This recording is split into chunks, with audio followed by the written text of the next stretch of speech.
নিজের ইচ্ছা মতো কারণ কোরআন হাদিসের ভিতরে এগুলো নাই। কোরআন হাদিসের ভিতরে এগুলো নাই যে খালাতো বোনকে বিয়ে করো, চাচাতো বোনকে বিয়ে করো, হ্যাঁ নিজের মাকে বিবাহ করো। অসংখ্য জায়গা আছে। ওই বললাম না যে বাবা দ্বিতীয় আরেকটা বিয়ে করলো, এবার ছেলে আবার ওই মহিলাকে বিয়ে করে ফেলছে। নাউজুবিল্লাহ, আস্তাগফিরুল্লাহ। তার মানে এবার চিন্তা করেন, বুঝছেন না?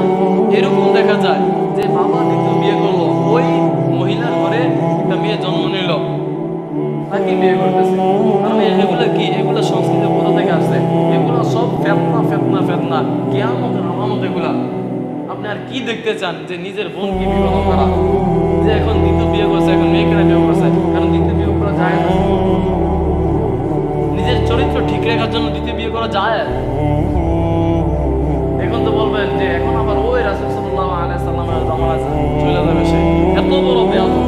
রাসূল সাল্লাল্লাহু আলাইহি সাল্লামের উম্মত আসছে যে এইভাবে না সেভাবে, কত বড় বেয়াদব। মানে আপনার জ্ঞান কতটুকু আছে? হাদিসের ভিতরে আছে যে রাসূল সাল্লাল্লাহু আলাইহি সাল্লামের জ্ঞান ওই পরিমাণ, সারা পৃথিবীর সমস্ত পানি যদি একসাথে করা হয়, ওইখান থেকে এক ফোঁটা পানি যদি নেওয়া হয়, ওই এক ফোঁটা পানি হচ্ছে জগতের সমস্ত বিখ্যাত আলেম ওলামাদের জ্ঞান, সমস্ত মানুষের জ্ঞান। আর যা বাকি পানিগুলো আছে এগুলো হচ্ছে রাসূল সাল্লাল্লাহু আলাইহি সাল্লামের জ্ঞান। বা যে সারা পৃথিবীর ভিতরে যে একসাথে বৃষ্টি হয়, ওইখান থেকে এক ফোঁটা বৃষ্টির পরিমাণ জ্ঞান শুধু জগতের সমস্ত আলেম ওলামাদের। আর যা বৃষ্টির ফোঁটা করবে সমস্ত জ্ঞান হচ্ছে রাসূল সাল্লাল্লাহু আলাইহি সাল্লামের। তাহলে কি বুঝলেন? আর ওইখানে ভুল করতে চান না, আপনি আলেম না হাফেজ না মুফাসসির না মুহাদ্দিস, মানে এমন যাতে আপনি বুখারী পড়ান, মুসলিম পড়ান, তিরমিজি পড়ান, মানে এরকম মনে হয়, এরকম ভাব নিয়ে চলেন। না আছে কোনো ক্ষমতা, না আছে কিচ্ছু। পারলে ইসলামের জন্য কিছু কইরা দেখান যে ইসলামের জন্য এটা করলাম। নিজে নিজে ফিতনা সৃষ্টি করবেন না, কারণ বিশৃঙ্খলা সৃষ্টি করে। এখন বিশৃঙ্খলা কি?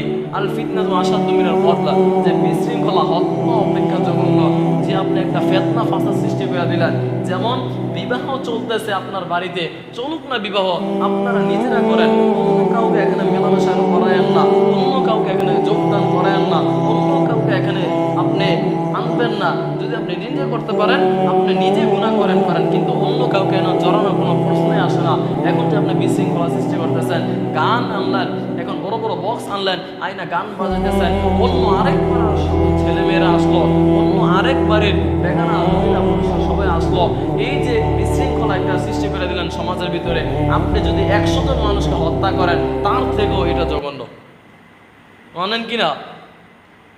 তার থেকেও এটা জঘন্য যে আপনি বিশৃঙ্খলা করবেন।